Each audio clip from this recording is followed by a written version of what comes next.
Right, just continuing with this flow of neighbourhood watch, if I could pass it over to yourself, Gary and Amir, and so this is, I'll let them introduce themselves, and it's from the Shea Lane Neighbourhood Watch in Hale Barnes.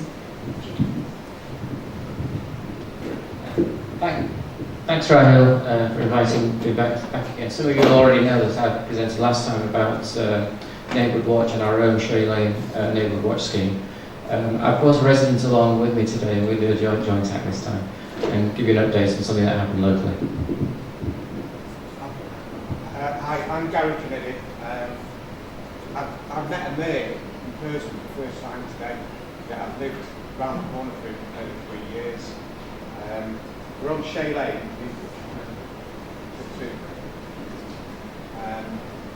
Shea Lane, stealing your thunder here and there. Shea Lane in Hale Barnes, we're at what's considered the bottom end, which is the end closest to the airport. It's quite unlit country lane. There'll be 28 homes in that area, surrounded by fields. Remote from, remote. You can see there, Google Maps. So there's 28 homes in that small area, and then the rest is fields. Zoom in there. As you can see, some of the properties are over 100 metres away from the nearest neighbour. I personally moved there in 2017 with my family. Within a few weeks, I had a couple of unwanted visitors. They didn't gain access to the property, but gave me an alert. And being from a densely occupied area where I have neighbours either side, in front and behind, I thought I need somebody that I can go and talk to see if there's been any other incidents in the area. So I went and knocked on the door of the first house around the corner from us, and about Simon. Unfortunately, Simon can't make it this afternoon, but Simon had contacts with Amir and some of the other neighbours. The lane is unlit, as I say, busy. Privacy versus community, I'll let Amir talk about that.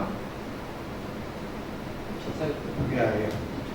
Okay, so when we first moved into the area, we moved from Timperley, and we were living in a very modern estate where all the neighbours came out. We had young children, they'd all come out into the road. When we moved into our area, one of the things that the previous owner said is that it's very private here. In fact, it's so private that we don't really spend a lot of time knowing each other. I never thought about it at the time, but what that meant was that clearly people valued their privacy. The problem is that if you've, and as we've just heard, that because we don't naturally meet up with each other, it's fine when everything's going well until suddenly you're attacked or you're burgled or whatever, and then you've not got those relationships in place that might be able to support you. And so the challenge that we've got at the moment moving forwards is how do we move from a situation where we've become very isolated, very used to living on our own, gated properties, not really knowing the person next door, to starting to think about how we can actually support each other. And as Gary's pointed out, some of the homes are sort of 100 metres away from each other, so we don't naturally meet up. The lane is unlit. There is a single pathway along, but because everyone's living in their own homes, they don't tend to walk along the road itself, so it's not a natural place where we get to know each other. And so part of the challenge has been how do we move from where we are to where we're now, and I thought I'd talk about how we can revitalise old relationships in a modern digitally connected world. The Neighbourhood Watch scheme itself actually started way beyond. I moved into the area in 2005, and before that we had Humphrey Wright, and he'd been the Neighbourhood Watch coordinator for 5 years before that, and in fact before that he'd been the deputy Neighbourhood Watch coordinator for 5 years before that, so it's been around for at least since the 1990s and possibly earlier than that. In 2006, Humphrey decided that he wanted to pass the baton on, so I then became a Neighbourhood Watch coordinator and he stepped down. And he passed me all the details that he had of the neighbours, but of course that was from quite a long time ago. So I went round the houses, and again, because it's 28 homes, it took almost 2 or 3 days to just walk along, knock on people's doors. They didn't know who I was, I didn't know who they were, and we produced an Excel spreadsheet with the names, the telephone numbers and email addresses. And that was about 3 or 4 years ago or so. And nothing really happened happened with that? It was stuck in a drawer. I emailed out to the neighbours, but not everyone checks their emails and things. And then, of course, Be Safe, Feel Safe started from Rahil and some of the other people here. And I came along to the talks and presentations, and in particular, one of the things that really caught my attention was the fact that people had set up WhatsApp groups. And of course, we've heard today the power of WhatsApp group as a way of connecting with people. And so having that old email address, I sent an email out to all the neighbours to say I'd like to try and set up a WhatsApp group. And surprise, surprise, I think I only got one reply back on the email, so that didn't work very well. And so my wife said, look, forget about sending emails and things, you've actually got to go around knocking on doors. So I tried knocking on doors, but because of that privacy and because people aren't around, many of the doors I knocked on, no one actually opened the door, no one actually responded, they weren't there or whatever it might be. So I went back to my wife, having spent half a day doing that, and found that wasn't very beneficial. And she said, no, you've got to write a letter and post it into the post box and ask them to get back in touch with you. So I did that. And in fact, that was how I managed to connect with Simon, who lives at the other end of Shea Lane.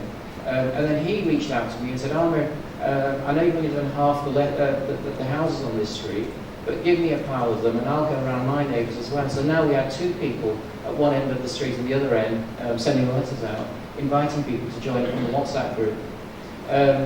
And as I say, so Simon then asked to help out. And as a consequence of that, we then set up a WhatsApp group. And as a result of that WhatsApp group, one of the first things we did was say, look, this is my Excel spreadsheet. Of course, it was completely out of date. There were wrong names, wrong email addresses and numbers and things. And so we managed to update it within about a week of setting up that WhatsApp group. And the other interesting thing is we've got half the names on there. And then because people were talking to each other, very quickly within a week, everyone else started passing their numbers on to us. And it was all about one-to-one talking and then sending a message.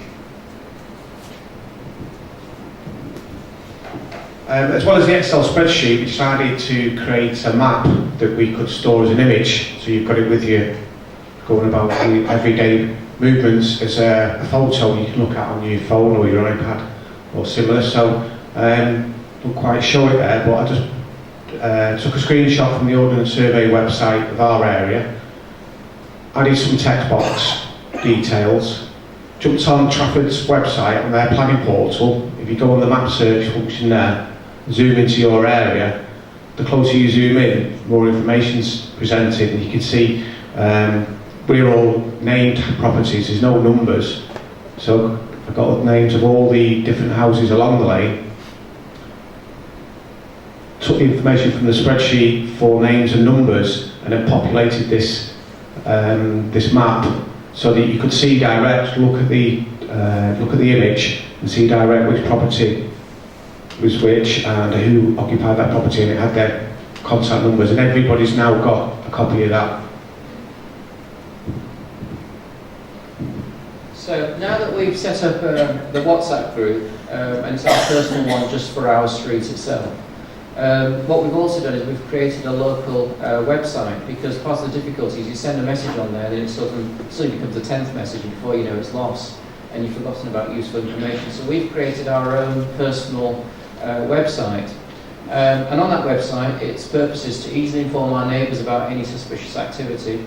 Well, that's the WhatsApp group. So if there's any suspicious activity, we can send a message immediately and all the neighbours know about it. But on the website we've provided what to do next, and there's a specific web page on in an emergency what you do, because of course when you walk into a house and your house has been broken into or smashed or whatever, you're not thinking straight, you don't always know exactly what to do. And so having a website that you can look at with a web page that clearly says what to do is really helpful. And because it's linked to our WhatsApp page, under the information thing, you just click on that and you can immediately see the information that you need. So it tells you what to do if you become a victim. It informs us about locally reported burglaries that are going on, so messages that are posted on the Be Safe, Feel Safe website, WhatsApp group, will then post it to my neighbours. To keep us informed about any crime prevention initiatives, and clearly today's an example of that, so we're recording the video, and that talk will be made available to a number of my neighbours said they'd have liked to be able to come today but couldn't, so we can inform them that way. To keep us informed about other initiatives that may be of interest, so things like HS2, things like the building on Greenbelt, and other issues that are of relevance to us as a neighbourhood are really important. That WhatsApp group is now we're starting to use that for other things besides just being safe, feeling safe. And it's an opportunity to share ideas on how we can feel more safe and be safer. So within a week, all homes bar one are on this WhatsApp group, and the one that isn't, I found out it's because it's empty. Which again we need to know about. We need to know about the fact that there's a home on our street that's empty that could get broken into. I know a little while ago one of the homes was being rented at the time and ended up being used for growing cannabis, and the police and whatnot turned up. So having an empty home is not always a good thing. We need to keep an eye on what's going on with things. And then, do you want to talk about what happened recently or not? Yeah, so with it, one of our neighbours 2 weekends ago, unfortunately, on a Saturday evening, came home after a day shopping and found that they'd been broken into. The alarm had been sounding. It was a Saturday evening. Most people would either have been out or perhaps watching TV, and nobody heard the alarm.